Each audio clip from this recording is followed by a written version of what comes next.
Hello friend, welcome to the Amit Raj official class. दोस्तों, इस video में हम लोग बिहार दरोगा की न्यू वैकेंसी 2213 पदों के लिए आज प्रैक्टिस सेट नंबर 11 को कवर करेंगे। इस वीडियो में 100 प्रश्न है। वीडियो आपके लिए इंपॉर्टेंट रहेगा। वीडियो पूरा देख लीजिएगा और लास्ट में अपना स्कोर कमेंट करके ज़रूर बताइएगा।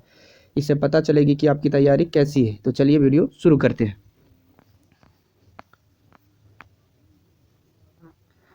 तो पहला प्रश्न है, ई पंचायत पुरस्कार 2020 में किस राज्य को प्रथम स्थान प्राप्त हुआ? ई पंचायत पुरस्कार में तो ऑप्शन ए सही हो जाएगा, हिमाचल प्रदेश। हिमाचल प्रदेश ई पंचायत पुरस्कार में प्रथम स्थान प्राप्त किया है। अगला है, किस राज्य सरकार ने कोविड-19 को लेकर प्रोजेक्ट प्लेटिना की शुरुआत की है? तो ऑप्शन बी सही हो जाएगा, महाराष्ट्र सरकार ने। अगला है, भारत का पहला जीवित पाक कला संग्रहालय किस राज्य में स्थापित किया गया है? तो ऑप्शन ए सही हो जाएगा, कर्नाटक ने शुरू किया है।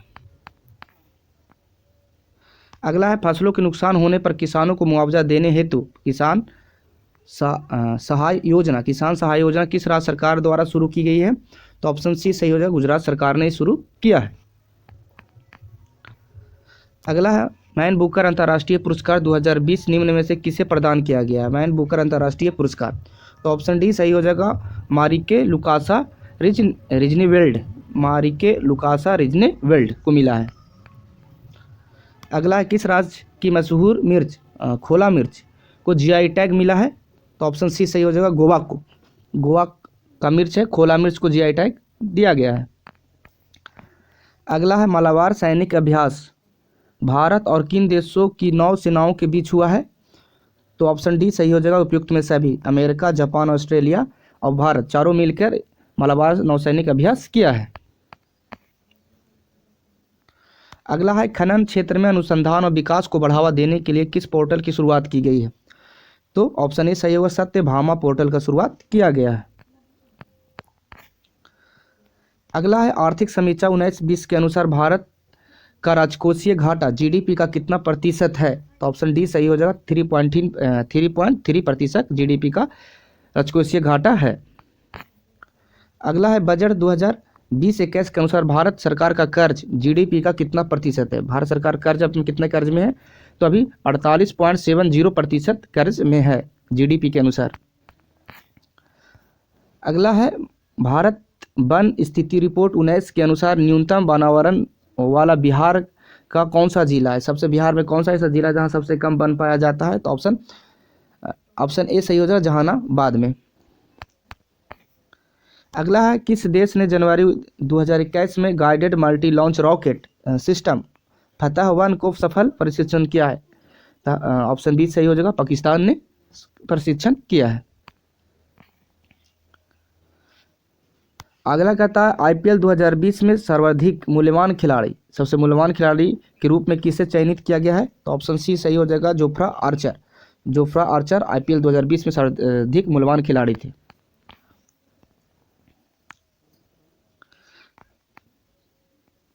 अगला है, भारत ने किस शहर के अंतर्राष्ट्रीय हवाई अड्डा पर सबसे पहले कोविड-19 परीक्षण की सुविधा प्रारंभ की थी? भारत में सबसे पहले तो ऑप्शन बी सही हो जाएगा, दिल्ली में सबसे पहले कोविड-19 का परीक्षण शुरू किया गया था।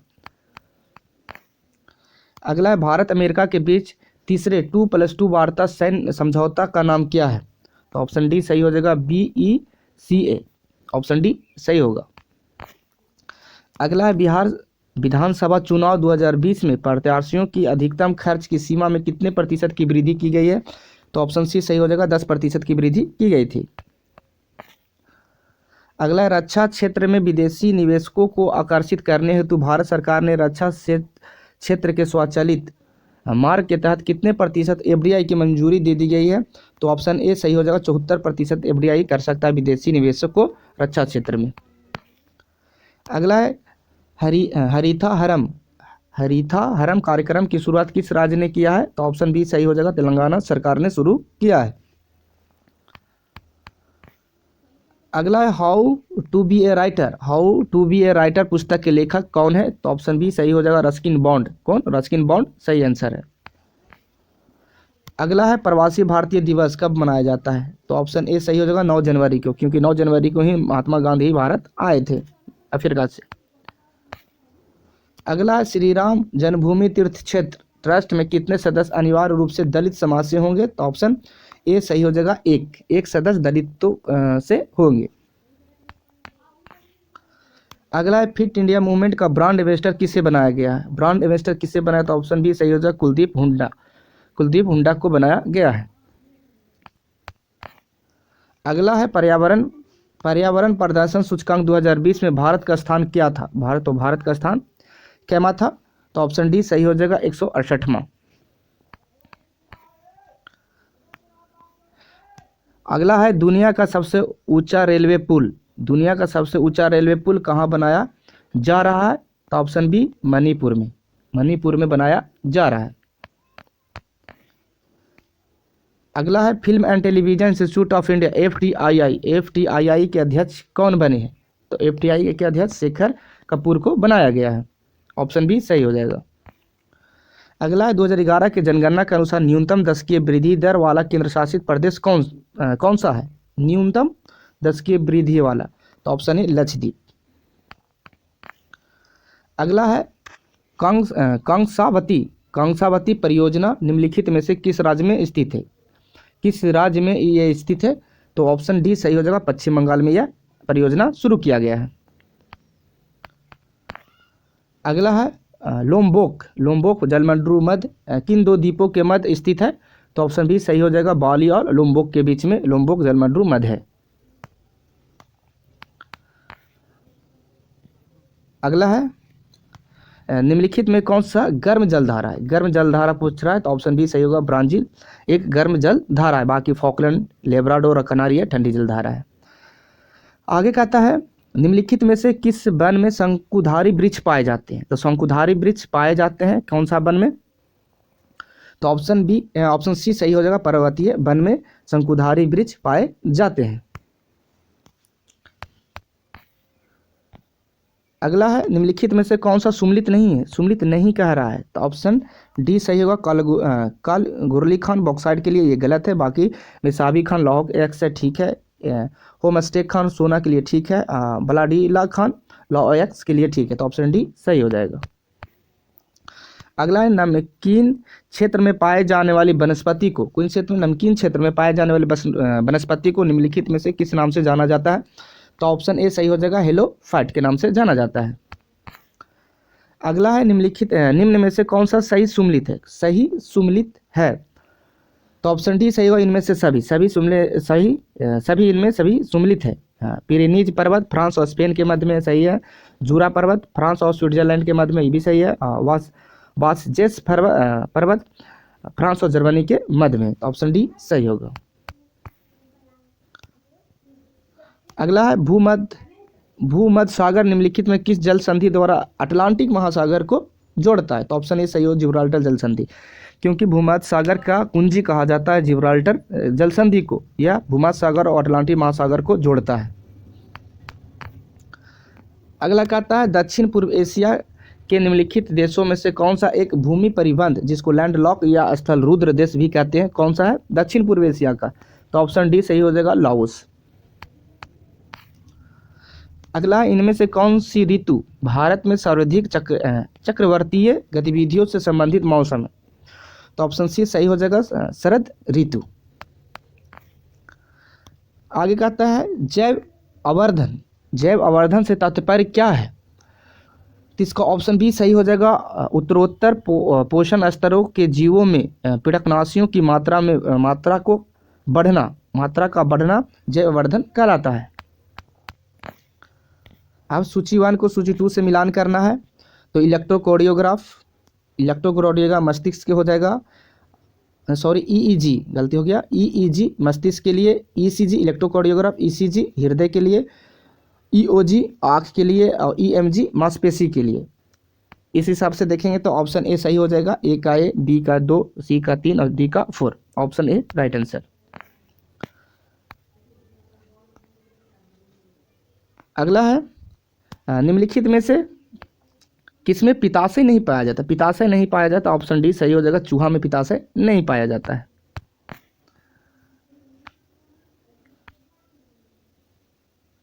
अगला है तना काट आमतौर से किसके प्रवर्धन के लिए प्रयोग किया जाता है? तना काट कर रोपा जाता है, तो ऑप्शन सी सही हो जाएगा। गन्ना, गन्ना को देखते होंगे कि उसको छोटे छोटे टुकड़े में काट कर रोपा जाता है। अगला है कुनैन, जो मलेरिया के लिए एक प्रमुख औषधि है। किसके लिए? मलेरिया के लिए प्रमुख औषधि हुआ, किससे प्राप्त होता है? तो ऑप्शन ए सही हो जाएगा। आवृत्ति बीजी पादप पौधा से प्राप्त किया जाता है। अगला है निम्नलिखित में से मानव शरीर की सबसे छोटी हड्डी, तो सभी कोई जानते हैं स्टेपिज हड्डी, जो कान की हड्डी होती है स्टेपिज हड्डी मानव की सबसे छोटी हड्डी है। अगला है पित्ताशय में उपस्थित पथरी निम्नलिखित में से किसका पाचन प्रभावित करता है? पित्ताशय में जो पथरी होता है उससे किसके प्रभावित करता है? तो ऑप्शन बी सही हो जाएगा। वसा को पचने में प्रभावित करता है। अगला कहता है पौधे में लचीलेपन निम्नलिखित में से किस अस्थायी ऊतक के कारण होता है? लचीलेपन किस ऊतक के कारण होता है? तो ऑप्शन सी सही हो जाएगा। कालिन काइमा के द्वारा लचीलेपन होता है पौधों में। अगला कहता है कि निम्नलिखित में से कौन सा कथन सही है? तो कथन सही पढ़ते हैं, ऑप्शन ए और बी दोनों को, ए और बी को दोनों को पढ़ते हैं। तो नग्न बीजी उत्पन्न करने वाले पौधों को जिम्नोस्पर्म कहते हैं, ये सही है।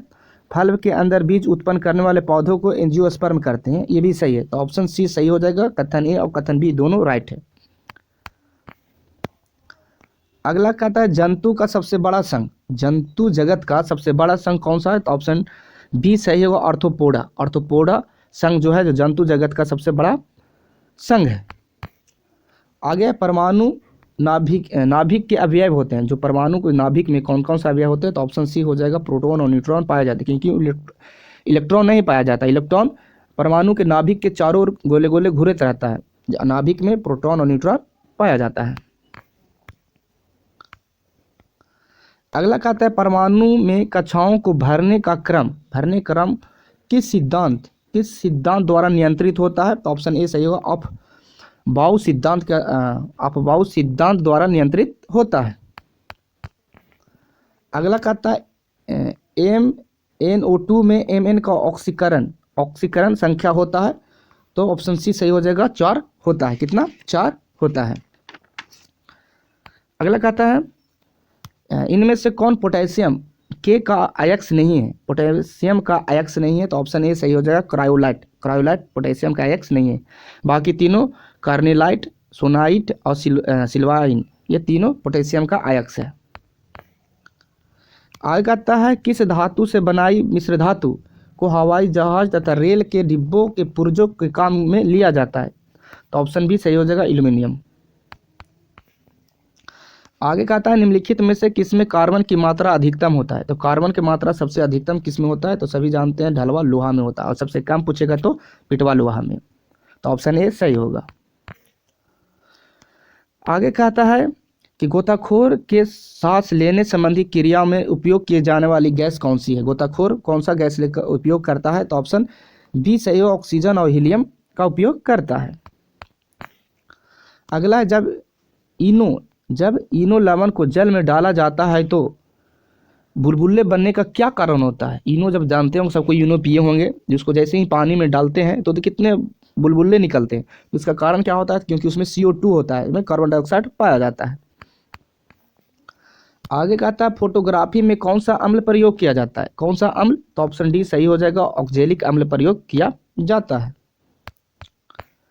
अगला कहता है समतल कोण का मात्रक है, समतल कोण का मात्रक क्या है? तो ऑप्शन ए सही हो। रेडियन से समतल कोण को मात्रक होता है, मापा जाता है। आगे कहता है किस तरल की संयता, किसी तरल की संयता को मापन करने वाले यंत्र को क्या कहता है? मतलब किसी संयता जो पदार्थ है उसको मापने के लिए किस यंत्र का प्रयोग करते हैं? तो ऑप्शन डी सही होगा। विस्कोमीटर का प्रयोग करते हैं। आगे कहता है प्रकाश विद्युत प्रभाव के आविष्कारकर्ता कौन थे? आविष्कारकर्ता पूछ रहा है, तो आविष्कारकर्ता ऑप्शन ए हर्ट्ज हो जाएगा। मगर वही पूछे प्रकाश विद्युत प्रभाव के व्याख्या किसने किया था? अगर व्याख्या पूछेगा तो आइंस्टीन हो जाएगा, और आविष्कारकर्ता पूछेगा तो हर्ट्ज हो जाएगा। तो ऑप्शन ए सही है। आगे कहता है रेडियोधर्मी पदार्थ उत्सर्जित करता है, तो alpha, beta, gamma, option D सही होगा। तीनों उत्सर्जित करता है, ऑप्शन डी सही होगा। आगे कहता है किसी अर्धचालक अर्धचालक को प्रतिरोध गर्म करने, कोई भी अर्धचालक को प्रतिरोध गर्म करने पर उसके प्रतिरोध पर क्या प्रभाव पड़ता है? सभी जानते हैं प्रतिरोध क्या होगा? घटेगा, प्रतिरोध घट जाएगा। अगला कहता है ध्वनि का वेग अधिकतम होता है, तो ध्वनि का वेग अधिकतम किस में होगा? तो सभी जानते हैं धातु में सबसे ज़्यादा होगा और निर्वात में सबसे कम होता है, तो धातु सही हो जाएगा, ऑप्शन सी।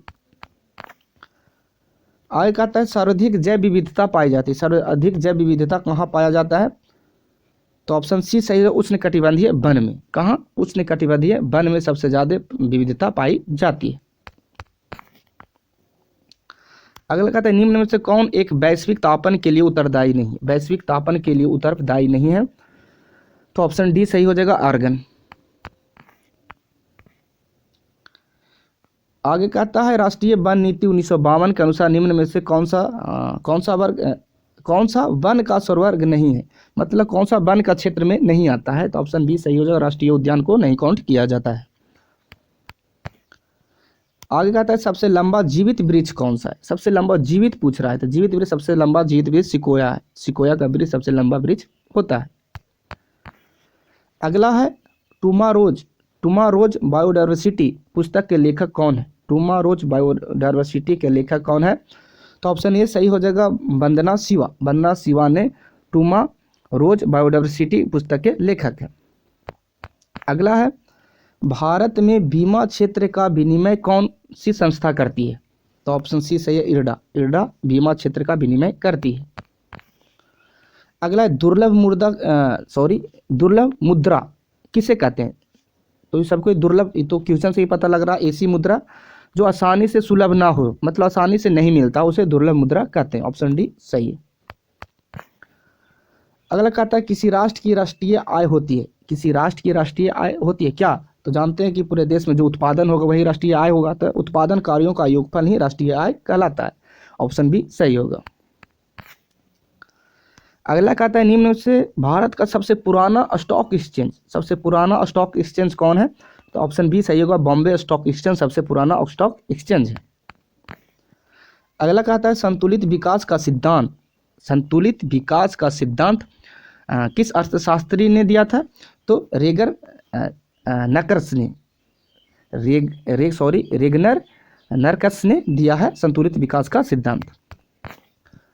अगला है भारतीय संविधान के 70वें संविधान संशोधन द्वारा भारत के राष्ट्रपति के चुनाव में जिन 2 केंद्र शासित प्रदेशों को भाग लेने का अधिकार दिया है वे कौन है? तो ऑप्शन बी सही है, दिल्ली और पांडिचेरी के जो विधानसभा के सदस्य हैं वो भारत के राष्ट्रपति के चुनाव में भाग ले सकते हैं। आगे कहते हैं संविधान के किस अनुच्छेद में व्यक्ति मताधिकार का मान्यता दी गई? व्यक्ति मताधिकार, कोई भी व्यक्ति व्यक्ति है तो मत देने का अधिकार रखता है, अनुच्छेद 326 के अनुसार, ऑप्शन सी सही हो जाएगा। आगे कहता है संविधान के अनुसार इनमें से राष्ट्रपति की विधायी शक्ति पूछ रहा है। देखिए विधायी शक्ति और कानूनी शक्ति और क्षेत्राधिकार शक्ति बहुत प्रकार की शक्तियां होती है राष्ट्रपति को, इससे पूछ रहा है विधायी शक्ति कौन कौन है? तो संसद को आहूत करना ये विधायी शक्तियां हैं, संसद का सत्रवासान करना ये भी विधायी शक्तियां हैं, और उच्चतम न्यायालय से किसी विधि तथा तथ्य पर सलाह लेना ये विधायी शक्तियां नहीं था, ये कानूनी शक्तियां आता है। और आगे हो जाता है अध्यादेश जारी करना, ये भी विधायी शक्ति है। तो ए 2 और 4 सही होगा। इस हिसाब से ऑप्शन ऑप्शन डी सही है, 1 2 और 4।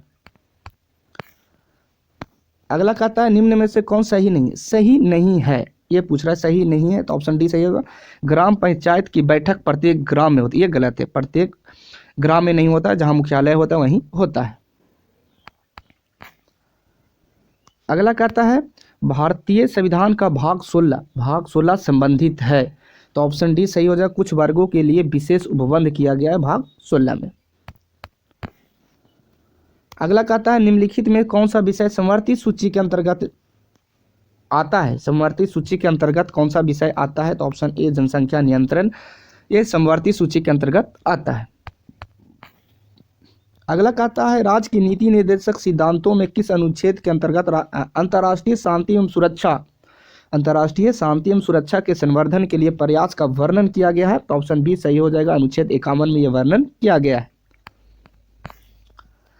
अगला कहता है भारतीय संविधान की प्रस्तावना में क्रमशः कितने प्रकार के न्याय कितने प्रकार के न्याय, स्वतंत्रता, समानता, भ्रातृत्व का उल्लेख किया गया है?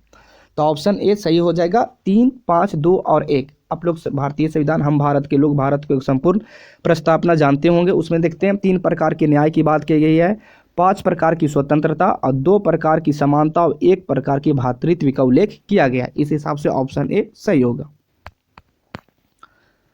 अगला कहता है निम्नलिखित में से किसके संबंध में राज्यसभा का अनन्य अधिकार है? अनन्य राज्यसभा का एक अधिकार है। तो ऑप्शन सी सब जानते हैं, एक नई अखिल भारतीय सेवा के सृजन हेतु संस्तुति करता है, मतलब नई अखिल भारतीय सेवा संघ का सेवा क्षेत्र का सृजन करने का अधिकार रखता है राज्यसभा। ऑप्शन सी सही हो जाएगा। आगे कहता है कि भारत के संविधान के किस भाग में हम नागरिकता से संबंधित प्रावधानों को पाते हैं? तो ऑप्शन बी सही हो जाएगा, भाग 2 में नागरिकता से संबंधित बात कही गई है। आगे कहता है निम्नलिखित में से किसे भंग नहीं किया जा सकता? क्या भंग नहीं किया जा सकता पर समाप्त कर दिया जा सकता है? तो ऑप्शन डी सही हो जाएगा, विधान परिषद को भंग नहीं कर सकते मगर उसको समाप्त संशोधन द्वारा कर सकते हैं। आगे कहता है अकबर के साथ युद्ध करने वाली रानी दुर्गावती कहाँ की रानी थी? दुर्गावती कहाँ की रानी थी? तो मंडला की रानी थी। ऑप्शन सी सही होगा। आगे कहता है निम्नलिखित में से कौन सा युग्म सुमेलित है? कौन सा युग्म सही सुमेलित पूछ रहा है, सही सुमेलित है। तो ऑप्शन बी सही होगा, गुरु अर्जुन देव ने आदि ग्रंथ की रचना किया था। ऑप्शन बी सही है।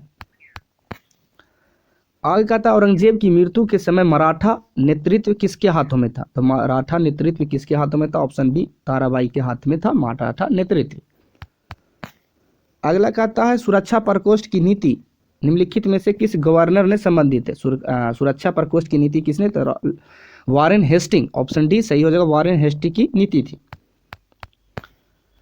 अगला कहता है बिहार में 1857 की क्रांति का नेतृत्व किसने किया? तो सभी को जानते हैं, ऑप्शन ए सही है, वीर कुंवर सिंह। ऑप्शन ए वीर कुंवर सिंह ने नेतृत्व किए थे। अगला कहता है सर जॉन मार्शल के अनुसार, ये ध्यान दीजिएगा, सर जॉन मार्शल के अनुसार सिंधु घाटी सभ्यता का काल क्या है? तो ऑप्शन बी सही होगा, 3250 से 2750 ईसा पूर्व के बीच माना था सर जॉन मार्शल ने। अगला है लिंग पूजा का स्पष्ट प्रमाण किस पुराण में मिलता है? तो ऑप्शन ए सही होगा, मत्स्य पुराण में लिंग पूजा का स्पष्ट प्रमाण मिलता है। आगे कहता है 1857 क्रांति का सरकारी इतिहासकार कौन थे? जब 1857 का क्रांति हुआ उसका सरकारी इतिहासकार कौन था? तो ऑप्शन सी से एस एनसेन थे। ऑप्शन सी सही हो जाएगा। आगे कहता है पत्रकार के कर्तव्यों का निर्वहन करते हुए जेल जाने वाले प्रथम भारतीय कौन थे?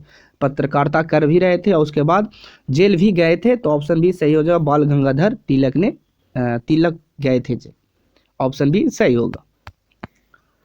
आगे कहता है किसने कहा था कि भारतीय राष्ट्रवाद ब्रिटिश राज का शिशु था? भारतीय राष्ट्रवाद ब्रिटिश राज का शिशु था, ये शब्द किसने कहा था? यह वाक्य किसने कहा था?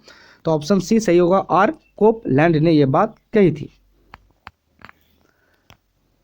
अगला कहता है भारत में न्यायिक संगठन की स्थापना किसने की? न्यायिक संगठन की स्थापना किसने की? तो ऑप्शन ए सही होगा, लॉर्ड कॉर्नवालिस ने न्यायिक संगठन की स्थापना किया था भारत में। अगला कहता है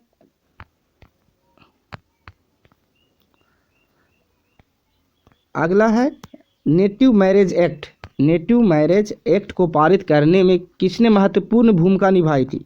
नेटिव मैरिज एक्ट पारित में करने में किसने महत्वपूर्ण भूमिका निभाई थी? तो ऑप्शन बी सही हो जाए, केशव चंद्र सेन ने महत्वपूर्ण भूमिका निभाई थी। 94 का बी सही होगा।